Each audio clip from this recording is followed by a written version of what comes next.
Assalamualaikum warahmatullahi wabarakatuh. Perkenalkan, nama saya Nuril Aziza. Saya dari kelas PGSD-C, yang mana saya akan menganalisis dan merefleksikan modul ajar yang sudah saya buat di SDN Negeri Pangrango. Untuk menganalisis modul ajar ini, ada beberapa aspek, yaitu yang pertama, menerapkan pembelajaran efektif berpusat pada peserta didik. Yang mana, pada analisis modul ajar ini, terdapat indikator yang disusun berdasarkan KD atau penggalan CP yang sesuai dengan hasil diagnostik, asesmen, dan diferensiasi karakteristik peserta didik, serta adaptif dengan kebutuhan siswa dan berorientasi pada masa depan. Kemudian, desain pembelajaran memuat alat, bahan, media, dan lingkungan yang aman bagi peserta didik.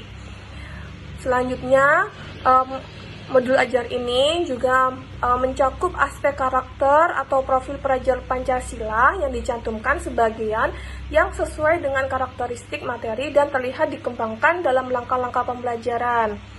Kemudian, adanya tujuan pembelajaran karena pengetahuan menggunakan kata kerja operasional level C4, C5, dan C6 yang sesuai dengan karakteristik peserta didik kelas rendah atau tinggi pada fase A, B, ataupun C. Selanjutnya, modul ajar ini juga mengaitkan tujuan pembelajaran ranah keterampilan disusun sesuai dengan karakteristik pemecahan masalah dan proyek secara terstruktur dan berurutan. Pada aspek selanjutnya, yaitu melakukan asesmen, umpan balik, dan pelaporan yang berpusat pada peserta didik. Yang mana analisis modul ajar ini yaitu adanya instrumen asesmen mencakup 3 ranah sikap, pengetahuan, dan keterampilan serta berpusat pada siswa. Dan instrumen berevaluasi berbasis authentic assessment serta berorientasi level high order thinking skills atau HOTS fase A, B, ataupun C. Kemudian, pada aspek selanjutnya yang mana menggunakan konten pembelajaran dan cara mengajarkannya, yaitu untuk analisis modul ajar ini adanya konsep dan struktur konten materi sesuai dengan bidang ilmu dan mempertimbangkan karakteristik materi. Yang kedua, konsep dan alur konten materi sesuai dengan bidang ilmu dan mempertimbangkan aspek operasional konkret peserta didik. Pada modul ajar ini juga adanya tujuan pembelajaran sesuai dengan konten materi dan mempertimbangkan karakteristik materi. Dan alur tujuan pembelajaran relevan dengan organisasi konten materi dan mempertimbangkan aspek operasional konkret peserta didik. Itu aspek yang keempat, yang mana menggunakan pengetahuan dalam menentukan karakteristik yang akan mempengaruhi cara belajar peserta didik.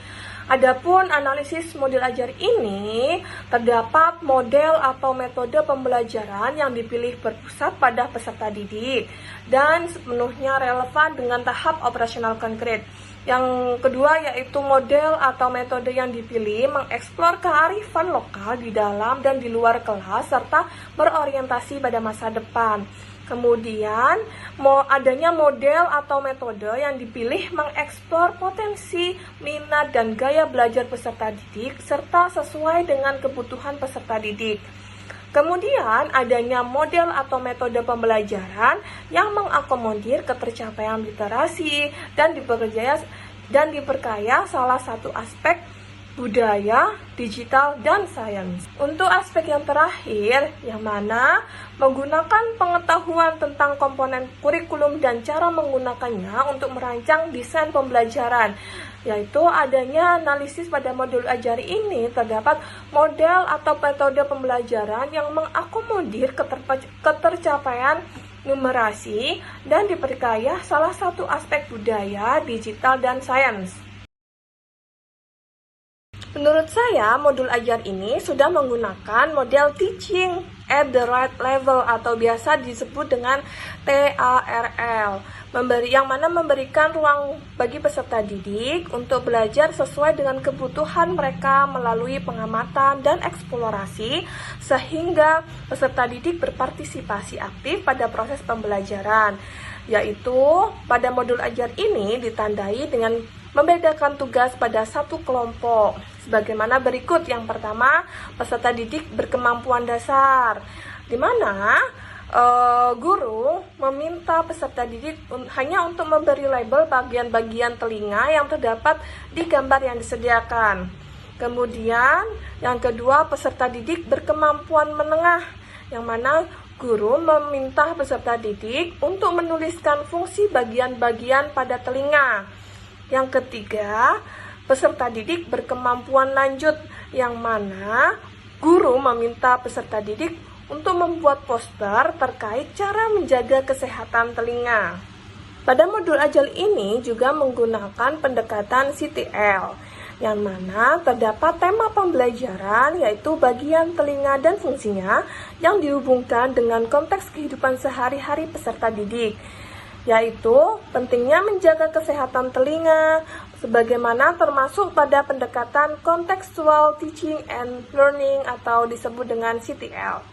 Dengan demikian, peserta didik dapat memahami relevansi materi dalam kehidupan nyata mereka yang menunjukkan pembelajaran kontekstual dan bermakna.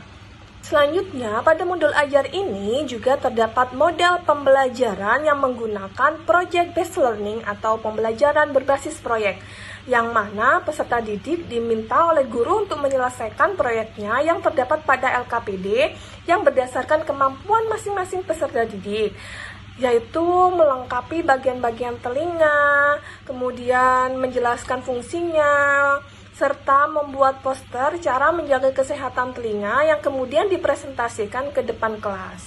Selanjutnya, pada strategi pembelajaran yang digunakan oleh modul ajar ini, yaitu menggunakan kelompok atau berkolaborasi dan mempresentasikan hasil diskusi mereka. Ini yang mana membantu peserta didik belajar bersama, saling menghargai pendapat, serta melatih keterampilan komunikasi dan sosial. Pada rancangan modul ajar ini juga terdapat profil pelajar Pancasila, yaitu beriman, bertakwa kepada Tuhan Yang Maha Esa, dan berakhlak mulia, mandiri, bernalar kritis, bergotong royong dan kreatif yang telah diterapkan dalam kegiatan pembelajaran sehingga membentuk sikap positif dalam diri peserta didik. Pada modul ajar ini sudah tercantum literasi dan numerasi yang terletak pada awal pembelajaran hingga di akhir pembelajaran.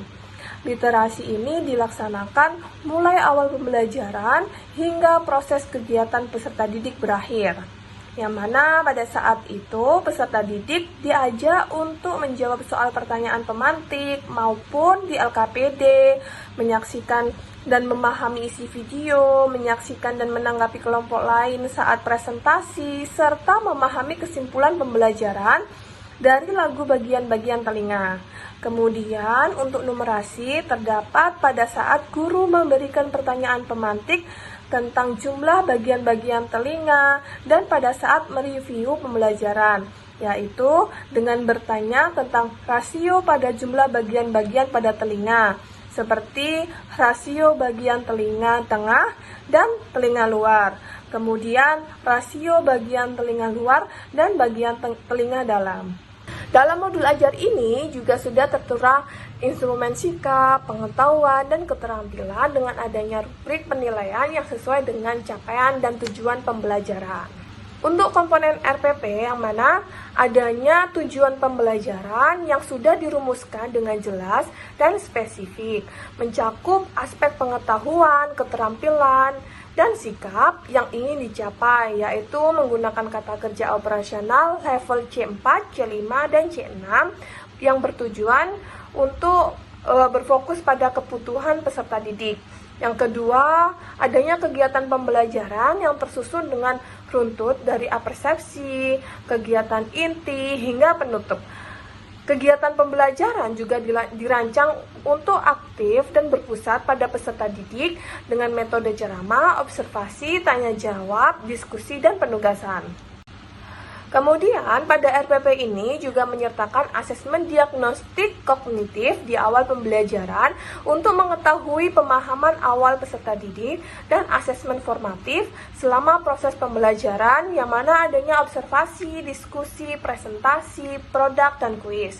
Untuk asesmen sumatif Guru sudah memberi keterangan jika peserta didik telah mencapai capaian dan tujuan pembelajaran.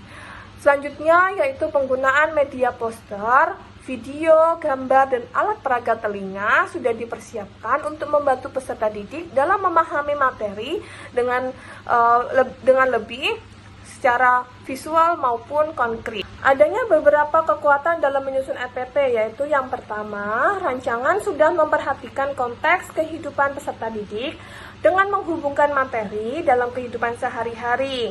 Yang kedua, rancangan sudah memenuhi kebutuhan belajar peserta didik dengan berbagai gaya belajar yang sudah dipertimbangkan melalui berbagai kegiatan, yaitu visualisasi, diskusi, dan presentasi. Kemudian, pembelajaran ini juga mendorong peserta didik untuk berpikir kritis, bekerja sama dalam kelompok, dan mempresentasikan hasil pekerjaan mereka yang penting untuk pengembangan soft skill peserta didik.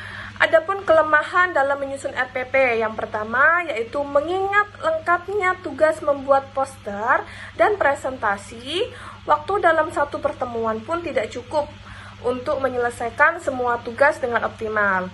Hal ini dapat mempengaruhi kualitas hasil akhir dan presentasi peserta didik yang lebih lambat. Yang kedua, meskipun diferensiasi sudah diupayakan, peserta didik dengan kemampuan lebih rendah mungkin memerlukan lebih banyak bimbingan dalam memahami materi atau menyelesaikan tugas. Jika tidak diberikan perhatian lebih, hal ini dapat menghambat keterlibatan mereka dalam proses pembelajaran. Kemudian, adanya keterbatasan alat peraga telinga untuk membantu peserta didik dalam mengamati bagian-bagian telinga secara langsung, sehingga menjadikan pengamatan kurang optimal, yang mana jumlah alat peraga telinga hanya ada 2, sedangkan jumlah kelompok ada 5. Guru menginisiatifkan dengan meminta peserta didik yang bertugas mengamati bagian-bagian telinga berkumpul dan mengamatinya secara bersama-sama. Bukti yang mendukung justifikasi, yang pertama, pada modul ini sudah menggunakan pendekatan TARL dan CTL dengan model pembelajaran PBL dan strategi pembelajaran kolaboratif yang menjadikan peserta didik belajar secara aktif dan partisipatif.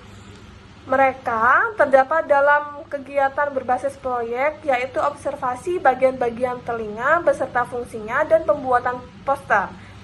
Yang kedua, dengan menggunakan asesmen diagnostik dan formatif, guru dapat memantau perkembangan peserta didik sepanjang proses pembelajaran. Asesmen diagnostik di awal pembelajaran memastikan guru memahami tingkat pemahaman peserta didik. Sementara asesmen formatif, yaitu rubrik penilaian sikap, pengetahuan, maupun keterampilan, dapat mengevaluasi proses pembelajaran. Yang ketiga, rancangan sudah memuat nilai-nilai profil belajar Pancasila. Pada kesimpulan kali ini, yaitu rancangan pembelajaran ini secara keseluruhan sudah berpihak pada peserta didik karena memperhatikan aspek diferensiasi, konteks lingkungan, relevansi materi, dan integrasi nilai-nilai karakter. Namun, ada beberapa kelemahan, terutama dalam hal waktu yang tidak cukup untuk beberapa aktivitas, serta potensi perbedaan kemampuan siswa yang memerlukan lebih banyak perhatian dari guru. Untuk meningkatkan modul ajar ini yang bisa dipertimbangkan oleh guru, yang pertama, menambahkan sesi tambahan untuk penyelesaian poster dan presentasi. Yang kedua, yaitu menyediakan bimbingan lebih bagi siswa yang terlambat belajar atau kurang memahami materi. Sekian presentasi dari saya. Terima kasih atas perhatian dan mohon maaf jika ada kesalahan dan kehilafan yang sudah saya perbuat. Wassalamualaikum warahmatullahi wabarakatuh.